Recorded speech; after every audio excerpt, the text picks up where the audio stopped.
Ciao 2025, bonjour 2026, j'espère que tu vas bien 2026, on est chaud patate, bonne année, bonne santé, et tous mes vœux de bonheur à toutes et à tous qui suivent cette chaîne. En tout cas, moi j'ai une question pour vous, une question très simple, à laquelle vous devez me répondre par oui ou par non. Pas de peut-être. Est-ce que vous savez combien vous avez investi en 2025 ? Est-ce que vous avez accompli votre objectif d'investir tant d'euros par mois en 2025 ? Si tu ne sais pas répondre à cette question, pampan cucu à toi. En tout cas, moi, je peux te répondre à cette question parce que ça fait des heures que je travaille à consolider toutes les informations et je vais te montrer dans cette vidéo ce dans quoi j'ai investi mois par mois en 2025. J'avais un objectif d'investir 1000 euros minimum par mois. Est-ce que j'ai atteint cet objectif ? Est-ce que j'ai lamentablement échoué comme une grosse... On voit tout ça dans cette vidéo, mois par mois, dans quoi j'ai investi, ce que j'ai acheté, ce que j'ai vendu, à la fois sur mon PEA, plan épargne action, et également sur mon CTO, compte titre ordinaire. Si tu n'as pas fait ce récap-là de ton côté, eh bien je t'invite grandement à le faire parce que ce que tu ne mesures pas, tu ne peux pas l'améliorer. J'avais eu pour objectif d'investir au minimum 1000 euros par mois, soit 12 000 euros cette année en 2025, et non l'année dernière, parce que nous sommes en 2026, et donc en janvier j'ai commencé par investir sur le PEA la somme de 1003,63 € et j'ai mis tout ça sur le Nasdaq 100 avec les frais, bien entendu, la commission que Boursorama, Boursobank se prend. Donc, pour le mois de janvier, eh bien, l'objectif, il est réalisé sur le PEA, mais attention, sur le compte titre, eh bien, j'ai fait des achats pour plus de 2116 €, mais j'ai également vendu. Je me suis débarrassé d'une action canadienne qui était coté là sur le New York Stock Exchange aux États-Unis, qui s'appelle Brookfield Renewable. Et donc j'ai vendu cette action-là, mais j'ai racheté. Qu'est-ce que j'ai racheté ? J'ai racheté du Vistra, une entreprise extrêmement performante, l'entreprise individuelle la plus performante de mon portefeuille, avec plus de je ne sais pas combien de pourcentage de plus-value latente. J'ai également investi dans Digital Realty Trust, qui est une foncière américaine spécialisée dans les data centers, centres de données. Et cette entreprise me plaisait plutôt bien et j'en avais déjà investi un petit peu auparavant. Et donc j'ai apporter un petit peu d'argent dessus, pas grand chose, tu le vois, 300 et quelques euros sur Digital Realty Trust, un petit peu moins de 790 € pour Vistra, mais là où j'ai investi le plus, c'est dans un ETC qui va venir suivre, répliquer le gold, l'argent, métal. Au total, au mois de janvier, eh bien, j'ai réussi à investir plus de 1000 € parce qu'au total, j'en ai acheté des actions, des ETF, des ETC pour plus de 3117 €. J'ai également eu la vente de Brookfield Renewable à 534 €. On a un petit écart pour ceux qui sont extrêmement pointilleux. Oui, on a un écart parce que mon fichier Excel ne prend pas en compte les frais de transaction. C'est pour ça qu'on a quelques euros de décalage à chaque fois. Ne vous acharnez pas sur les commentaires, tout va bien se passer. Ce qui fait un investissement net de plus de 2583 €. Donc on est bon. Taux de réalisation de l'objectif pour le mois de janvier, 258%. C'est bien, mais est-ce qu'au mois de février, j'ai réussi également à investir ? Eh bien, non. J'ai lamentablement échoué, en tout cas sur mon PEA. J'ai investi uniquement 534 € sur un ETF Eurostock 50. Donc, j'ai raté cet objectif. Et je n'ai pas investi sur mon compte titre ordinaire. Donc là, c'est un lamentable échec que j'ai enregistré pour le mois de février. Pour le mois de mars, et bien là, sur le PEA, j'ai investi la somme de 1226 € en 2 transactions. J'ai investi 466 € sur un ETF MSCI World, toujours sur mon PEA, et sur le Nasdaq, j'ai investi la somme de 760 €, ce qui nous fait un combiné pour le mois de mars de 1226 €. J'ai complètement atteint cet objectif pour le mois de mars, bravo. Et au mois d'avril, eh bien, c'est pareil, j'ai investi uniquement sur mon PEA la somme de 1521 €, toujours en 2 transactions, majoritairement sur un ETF MSCI World à hauteur d'un petit peu plus de 1022 € et un petit peu moins de 500 € sur le S&P 500. Pourquoi investir dans les deux alors que ils sont quasiment semblables ? En tout cas, il y a très peu d'écart. Je ne sais pas, mais je reste planté là avec mon S&P 500 et mon MSCI World en doublon. Et j'ai plein de doublons puisque j'ai aussi du Nasdaq 100. Je le sais, ça va changer. Je vous l'ai promis en 2025, je n'ai pas tenu l'engagement. Je suis comme Emmanuel Macron, je parle, mais je ne fais rien. Bah voilà, c'est là vous avez la preuve.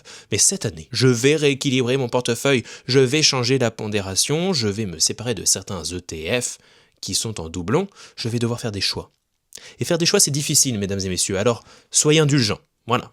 Même si, bon, je sais quand même très bien ce que je fais. Donc en avril, bilan des courses, j'ai réussi. C'est bon, on est au-dessus des 1000 balles. Par contre, le mois de mai, qu'est-ce que j'ai fait? Eh bien, sur mon PEA, j'ai investi la somme de 1017 euros. Donc là, vous voyez, là, j'essaye vraiment d'atteindre mon objectif ric-rac. Je l'ai investi sur le MSCI World. Mais qu'est-ce que j'ai fait? La grosse boulette. Parce qu'avant de faire cette vidéo, je pensais que non, j'avais réussi cet objectif pour le mois de mai. Mais non, pas du tout, parce que j'ai enregistré une vente sur mon compte titre. Donc ça foire tout. Sur mon PEA, on est bon, sur le compte titre, on n'est pas bon. Bilan des courses, nous ne sommes pas bons parce que je me suis séparé d'une action individuelle qui est Stag Industrial, qui est une foncière en fait, une foncière cotée, une foncière immobilière. Donc le bilan pour le mois de mai, puisque j'ai fait cette vente de 1161 euros, eh bien, ça a complètement annihilé mon achat que j'avais pu faire sur mon PEA.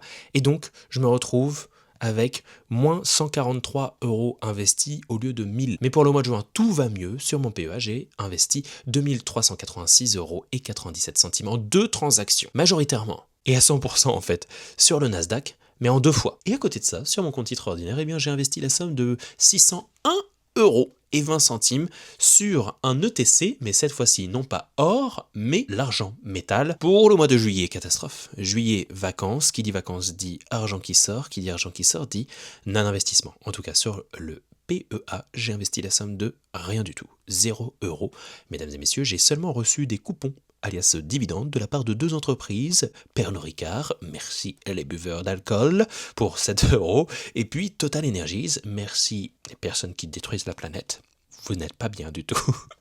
Par contre, du côté du compte titre ordinaire, on a eu un investissement sur une action individuelle, Realty Income, encore une foncière américaine dans le secteur du retail, qui se porte moyennement bien. Ça végète, ça ne fait pas grand chose depuis quelques temps, depuis quelques années, mais j'aurais fait mieux de le mettre dans de l'or ou de l'argent en métal. Nous passons au mois d'août. Au mois d'août, je reprends le cap et je me remets dans cette optique d'investir, mois par mois, DCA coûte que coûte, et là j'investis la somme de 1063 euros sur le Nasdaq 100. Et donc pour le mois d'août, on a l'objectif qui est atteint. On passe au mois de septembre. Septembre, beaucoup de mouvements de mon côté. En tout cas, j'ai acheté pour 1113 euros d'ETF sur mon PEA, sur un ETF MSCI World. Mais à côté de ça, j'ai vendu pour 468 euros mon ETF CAC 40. Ce qui fait que sur le PEA, pour le mois de septembre, j'ai investi uniquement la somme de 645 euros. Pourquoi je me suis débarrassé de ce CAC 40? Tout simplement parce que j'investis dans le Eurostock 50, les valeurs européennes. J'ai un petit peu plus de diversification, en tout cas géographique,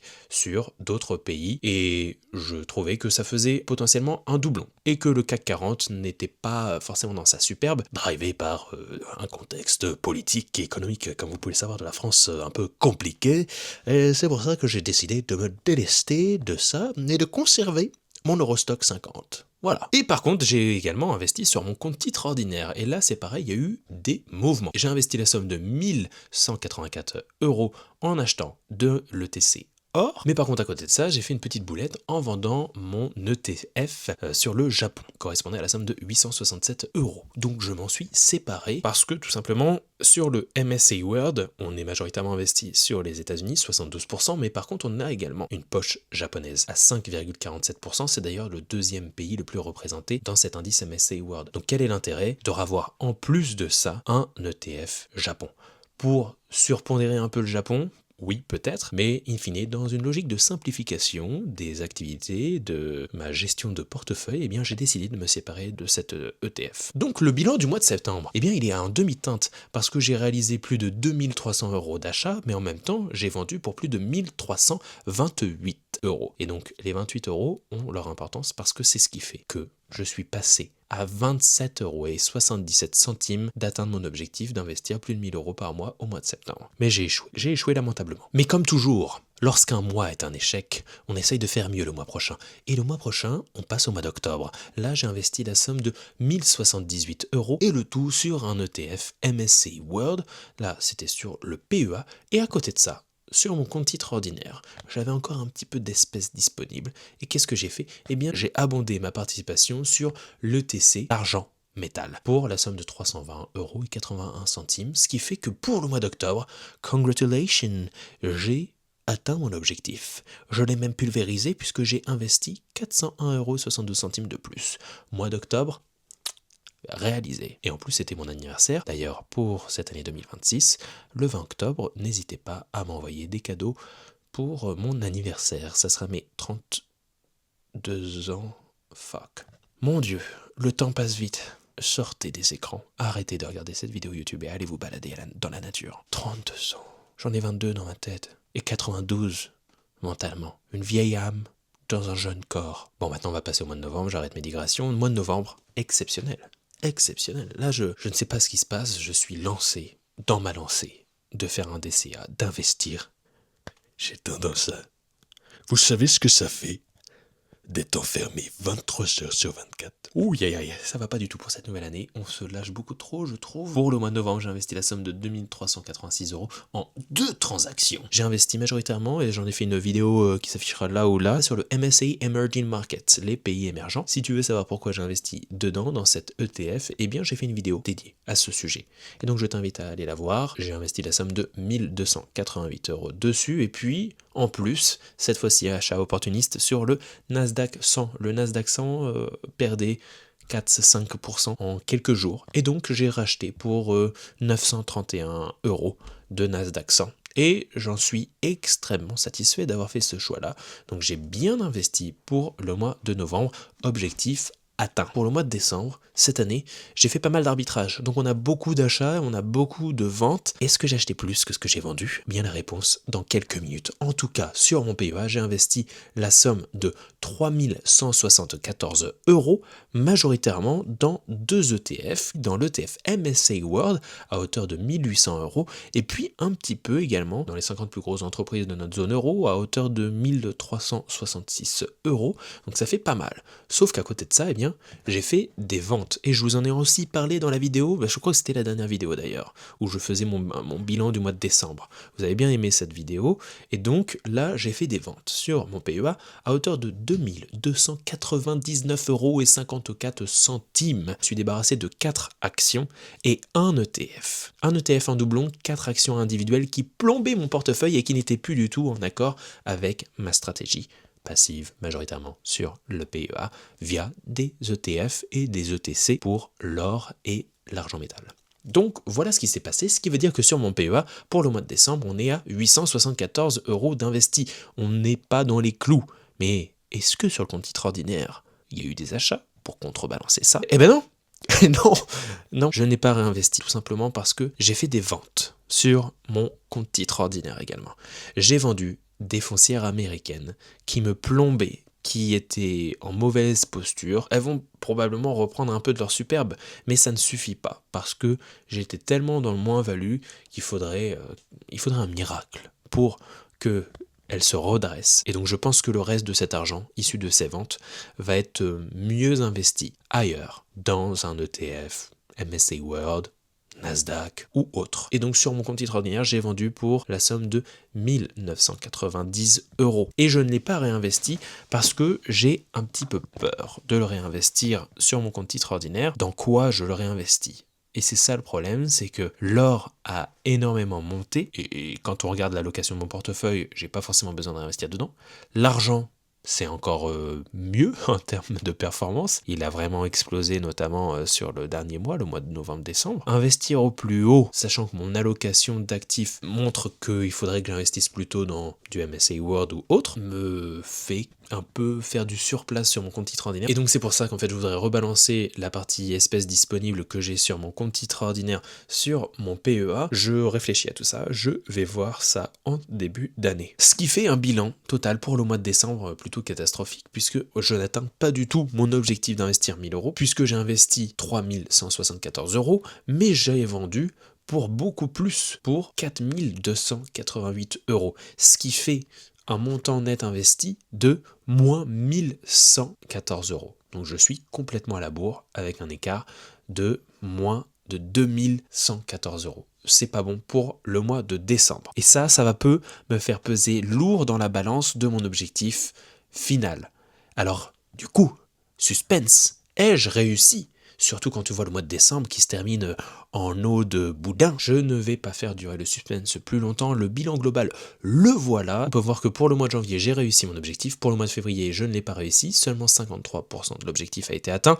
Pour le mois de mars, on est bon, pour le mois d'avril également, pour le mois de mai, on n'est pas bon. Pour le mois de juin, on est extrêmement bon. Beaucoup d'investissements pour ce mois-ci. Le juillet, malheureusement, on n'est pas dans les clous du tout, mais ça va beaucoup mieux au mois d'août. Par contre, en septembre, on a quasiment atteint mon objectif, mais il manquait 27 €, bordel. On aurait pu le faire, mais non, seulement un taux de réalisation de 97%. Pour le mois d'octobre, ça se passe beaucoup mieux, là on est bon, on atteint l'objectif.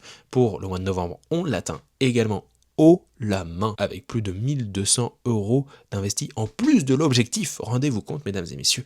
Par contre, au mois de décembre, catastrophique. Qui a eu cette idée de débile de faire ça pour le dernier mois de l'année? Eh ben moi. Et donc, on chie littéralement dans la colle. Je suis très en retard dans mon objectif au mois de décembre, avec moins 2114 € d'écart, plombé par des ventes que j'ai pu faire et dont les achats n'ont pas réussi à être contrebalancés. Et donc le bilan, tout ça, parce que je vous ai fait durer le suspense un petit peu longtemps, mais on y va là. Le bilan global, c'est que j'avais un objectif, on le répète, de 1000 € par mois, soit 12 000 € à l'année, parce qu'on multiplie par 12. Eh bien, cet objectif, il a été réussi quand on lisse le tout et qu'on fait la somme à l'année, puisque j'ai investi la somme de 13 795 € cette année sur mon PEA et mon compte titre ordinaire cumulé, ce qui représente lissé à l'année une somme de 1150 € par mois. On a réussi. On est bon, on est dans les clous. Donc comme tu peux voir, on n'a pas forcément réussi l'objectif mois après mois de faire un DCA plutôt régulier. On est sur les 12 mois, on est sur 7 mois où l'objectif a été atteint, 7 mois où le DCA a été atteint, souvent d'ailleurs bien pulvérisé. Par contre, on a 3 mois où l'objectif n'a pas été du tout atteint, et puis un mois à moitié, et un mois où on y était quasiment à un chouï près, à 28 € près. Donc je suis plutôt satisfait. Cette année, par contre, je voudrais plus de régularité. Et si on regarde la répartition uniquement des achats sur mon PEA, et bien majoritairement, j'ai investi dans le MSCI World à 39,8%, donc ça représente un petit peu plus de 6500 € investis sur le MSCI World.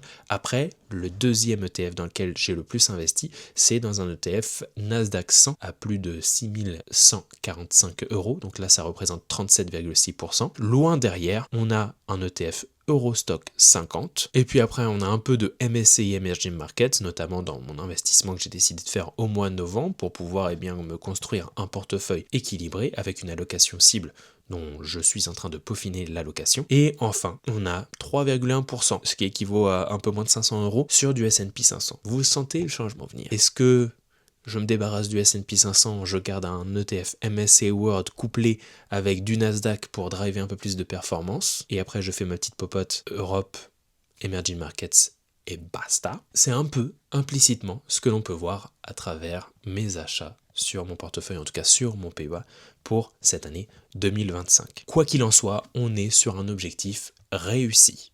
Et donc je suis très content de ça. Bien évidemment, pour l'année 2026, je vais avoir un objectif encore plus élevé. Donc je voudrais augmenter mon DCA à 1250 € minimum. Et je me tâte même pour le faire bouger à 1500 € par mois. Maintenant, je voudrais que tu me dises, toi, est-ce que tu as atteint cet objectif que tu t'étais peut-être fixé en 2025? Est-ce que tu as fait un bilan comme ça? Qu'est-ce que tu peux identifier comme chose positive que tu as pu faire, comme chose négative ou en tout cas améliorer? Dis-moi tout ça en commentaire. En attendant, prenez bien soin de vous, amusez-vous bien, passez une très belle année. Commencez à vous fixer des petits objectifs, des petites choses que vous voulez voir, parce que tant que ça n'a pas été mis sur le planning, tant que ça n'a pas été validé, et ben ça reste dans la tête et on ne fait jamais rien sinon. Donc allez-y, croquez la vie à fond, et moi je vous dis à la semaine prochaine pour de nouvelles aventures.